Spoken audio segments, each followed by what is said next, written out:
मैं ऑप्टोमेट्रिस्ट मोहम्मद रिजवान शहजाद एक नई वीडियो के साथ आपकी खिदमत में हाजिर हूँ। आज की इस वीडियो के अंदर हम डिस्कस करेंगे एस्टिग्मेटिज्म को। एस्टिग्मेटिज्म जो है वो रिफ्रैक्टिव एरर की एक टाइप है जिसके अंदर जो लाइट रेज होती हैं वो सिंगल पॉइंट पर फोकस नहीं हो रही होती बल्कि एक से ज़्यादा पॉइंट्स पर जाकर फोकस हो रही होती हैं। तो इस तरह का जो रिफ्रैक्टिव एरर है इसको एस्टिग्मेटिज्म कहा जाता है। एस्टिग्मेटिज्म जैसे कि इसके नाम से ज़ाहिर है, इसमें जो इसका फर्स्ट ए है इसका मतलब होता है विदाउट, और स्टिग्मा कहते हैं अ सिंगल पॉइंट को। तो विदाउट अ सिंगल पॉइंट इसका पूरा मतलब है, यानी कि जो लाइट रेज हैं वो सिंगल पॉइंट पे फोकस नहीं हो रही बल्कि एक से ज़्यादा पॉइंट्स पर जाकर फोकस हो रही हैं। हमारा जो आकुलर मीडिया है जो कि लाइट रेज को रिफ्रैक्ट कर रहा होता है, जिसके अंदर जो मीडिया के अंदर कॉर्निया आ जाता है, लेंस आ जाता है और इसके अलावा जो हमारा रेटिना है, फ्लूइड्स के अलावा जो रेटिना है, ये चीज़ें आ जाती हैं। तो इसी मीडिया के अंदर कोई भी ऐसा चेंज आ रहा हो, कोई भी ऐसी तब्दीली आ रही हो जो कि लाइट रेज को सिंगल पॉइंट पे फोकस ना करा रही हो, तो इसकी वजह से जो है ना एस्टिग्मेटिज्म हो सकता है। अब जो इसकी अगर हम फ्रंट सरफेस की बात करें जो कि हमारा कॉर्निया है, तो कॉर्निया की जो नॉर्मल शेप होती है वो स्फेयर होती है, वो स्फेरिकल होता है। मतलब कि फिर जो स्फेरिकल एक जो चीज़ होती है ना, स्फेरिकल पोर्शन जो होता है वो लाइट रेज को इक्वली डिस्ट्रीब्यूट करवाता है एक सिंगल पॉइंट पर। अगर इसकी जो शेप है कॉर्निया की वो स्फेरिकल ना हो बल्कि थोड़ी सी जो है ना ओब्लीक हो, जैसे कि एक रग्बी बॉल अगर आपने देखी हो तो इस शेप में हो, यानी कि जो है ना इसका जो कर्वेचर है वो यूनिफॉर्म ना हो बल्कि एक जो है ना मेरिडियन में ये स्टीपर हो और दूसरे में फ्लैटर हो, या जो इसके अंदर कोई चेंज हो इस तरह का, तो इसकी वजह से क्या होता है कॉर्नियल एस्टिग्मेटिज्म होता है।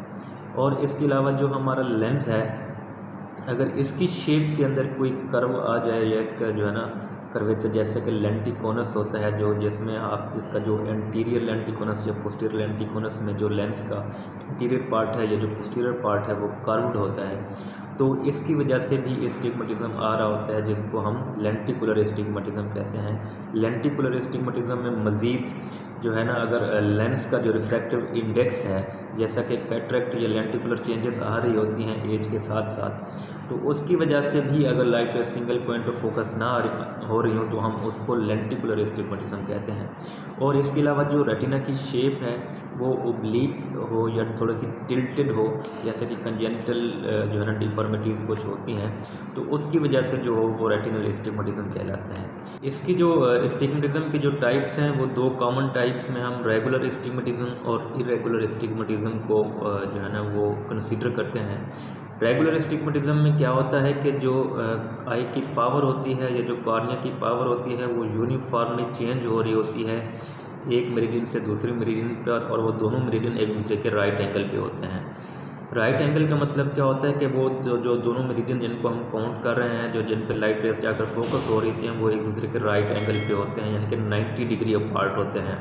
मीन्स के अगर एक जो है ना वो मेरिडियन फ्लैटर है 90 डिग्री पे, जो दूसरा मेरिडियन होगा वो 180 डिग्री पे होगा, ये दोनों का डिफरेंस जो होगा वो 90 डिग्री का होगा।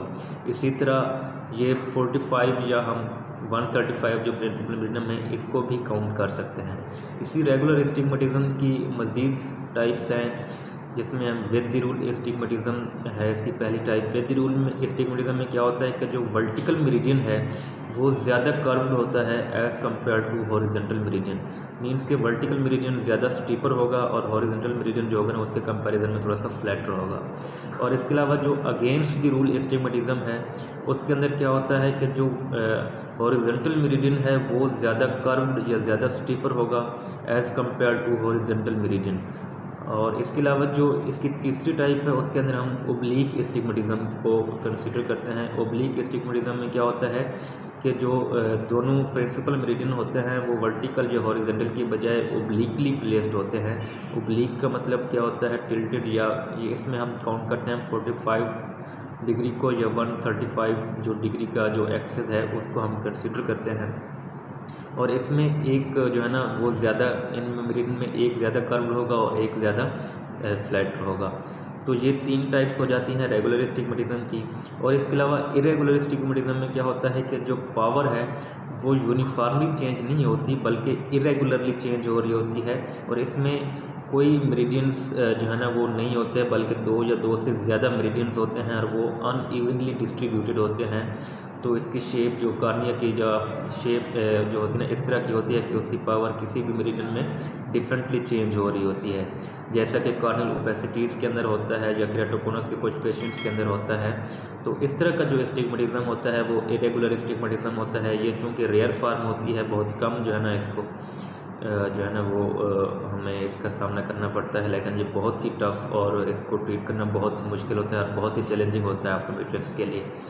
और इसके अलावा एक टाइप आ जाती है, अगर हम सर्जिकली इंड्यूस्ड एस्टिग्मेटिज्म कहते हैं जिनको।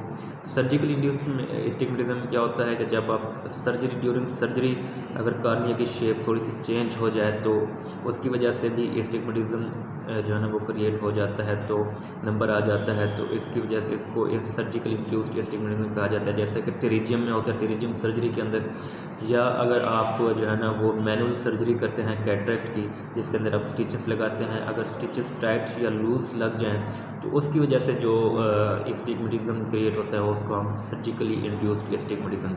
और इसके अलावा जो इसकी रिफ्रैक्टिव टाइप्स हैं उसके अंदर हम डिस्कस करते हैं इसको मायोपिक एस्टिग्मेटिज्म आ जाता है उसके अंदर हाइपरोपिक एस्टिग्मेटिज्म आ जाता है, या उसके अंदर जो है ना वो मिक्स्ड एस्टिग्मेटिज्म आ जाता है। मायोपिक एस्टिग्मेटिज्म में मज़ीद जो है ना वो सिंपल मायोपिक भी हो सकता है। सिंपल मायोपिक एस्टिग्मेटिज्म में क्या होता है कि जो लाइट रेज हैं जो दो पॉइंट्स पे फोकस हो रहे होते हैं, तो इसमें जो एक पॉइंट फोकस हो रहा होता है रेटिना के ऊपर, तो जो दूसरा पॉइंट है वो रेटिना के आगे फोकस हो रहा होता है। तो इस तरह की जो टाइप है इसके अंदर इसको हम सिंपल मायोपिक एस्टिग्मेटिज्म कहते हैं। और इसके अलावा एक कंपाउंड मायोपिक एस्टिग्मेटिज्म है। कंपाउंड मायोपिक एस्टिग्मेटिज्म में क्या होता है कि जो दोनों पॉइंट्स हैं वो रेटिना के आगे जाकर फोकस हो रहे हैं, दोनों पॉइंट्स रेटिना के आगे फोकस हो रही हैं, तो इसको हम कंपाउंड मायोपिक एस्टिग्मेटिज्म कहते हैं। और इसके अलावा सिंपल हाइपरोपिक एस्टिग्मेटिज्म होता है, जिसके अंदर जो लाइट रेज होती हैं वो एक जो पॉइंट है वो रेटिना के ऊपर फोकस हो रहा होता है, जो दूसरे हैं वो रेटिना के पीछे जाकर फोकस हो रहे होते हैं, तो इसको हम सिंपल हाइपरोपिक एस्टिग्मेटिज्म कहते हैं। और कंपाउंड हाइपरोपिक एस्टिग्मेटिज्म में क्या होता है कि जो लाइट रेज होती हैं वो दोनों पॉइंट्स रेटिना के पीछे जाकर फोकस हो रही होती हैं, जैसा कि हाइपरोपिया में होता है, तो इसको हम क्या कहते हैं कंपाउंड हाइपरोपिक एस्टिग्मेटिज्म कहते हैं। और इसके अलावा मिक्स्ड एस्टिग्मेटिज्म में क्या होता है कि कुछ लाइट रेज होती हैं वो रेटिना के पीछे फोकस हो रही होती हैं, कुछ लाइट रेज रेटिना के आगे फोकस हो रही होती हैं, तो इसको हम मिक्स्ड एस्टिग्मेटिज्म कहते हैं। इसकी काजेज़ भी आपको बता दी हैं, इसकी जो क्लासिफिकेशन है वो भी आपको इस वीडियो के अंदर बता दी है। और इसके अंदर जो सिम्टम्स हैं, इसकी अलामात क्या होती हैं। इसके सिम्टम्स में एक तो ब्लरीनेस होती है, मतलब कि जो है ना वो धुंधली चीज़ें नज़र आती हैं। और इसके अलावा हेडेक की कंप्लेंट कॉमन होती है इसके अंदर पेशेंट्स को, जो है ना क्योंकि लाइट रेज जो होती है ना वो एक से ज़्यादा पॉइंट्स पे फोकस हो रही होती हैं, तो थोड़ा सा ये कंफ्यूजिंग होता है ब्रेन के लिए भी उनको फ्यूज़ करना, तो इसकी वजह से हेडेक की कंप्लेंट्स आती हैं। और इसके अलावा डिजीनेस होती है इसके अंदर जो है ना, और ये एस्थ्रोपिक सिम्टम्स भी इसके अंदर कॉमन होती हैं, जिसके अंदर आपको जो वाटरिंग वगैरह की कंप्लेंट्स आती हैं। और इसकी ट्रीटमेंट ऑप्शंस, अगर हम इसके इलाज के बारे में बात करें तो इसके ट्रीटमेंट ऑप्शंस जो होती हैं ना वो एक तो हमारा जो है ना वो ऑप्टिकल ट्रीटमेंट है। ऑप्टिकल ट्रीटमेंट में क्या है कि जो एस्टिग्मेटिज्म है इसको करेक्ट किया जाता है थ्रू ग्लासेस लगाकर, जो सिलेंड्रिकल नंबर होता है वो इसके लगा देते हैं, और उसमें ग्लासेस की फॉर्म में हम उसको जो है ना वो पेशेंट को दे देते हैं, तो वो ग्लासेस यूज़ करते हैं। और इसके अलावा जो दूसरा ऑप्शन है वो कॉन्टैक्ट लेंसेज होता है। इसके अंदर टॉरिक कॉन्टैक्ट लेंसेज या कॉन्टैक्ट लेंसेज जो है ना वो यूज़ किए जा सकते हैं। और इसके अलावा जो तीसरी ऑप्शन होता है वो आपके पास आर्थोकेराटोलॉजी होती है।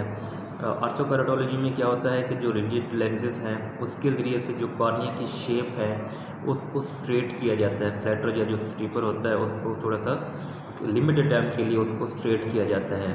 तो इस तरह का जो इसके अंदर जो कॉन्टैक्ट लेंसेज होते हैं उसको लिमिटेड टाइम के लिए वियर किया जाता है, और उसके बाद जब तक इसकी जो है ना वो स्ट्रेट रहती है तब तक जो पेशेंट है उसको थोड़ा सा जो है ना वो साफ नज़र आता है। उसके बाद अगेन फिर वही कंडीशन, यानी कि ये टेम्परेरी है, it's not a permanent treatment. और इसके अलावा इसकी जो चौथी ऑप्शन है वो जो सर्जरी है वो लेज़र के ज़रिए से की जाती है, मतलब कि लेसिक या इस तरह का PRK या इस तरह की ट्रीटमेंट ऑप्शंस होती हैं, जिसके ज़रिए से जो शुआओं के ज़रिए से जो ग्लासेस का नंबर आ रहा होता है या कॉर्निया की जो शेप है उसको स्ट्रेट करते हैं और उसकी वजह से जो एस्टिग्मेटिज्म क्रिएट हो रहा होता है उसको ट्रीट किया जाता है, वो परमानेंट ट्रीटमेंट होता है।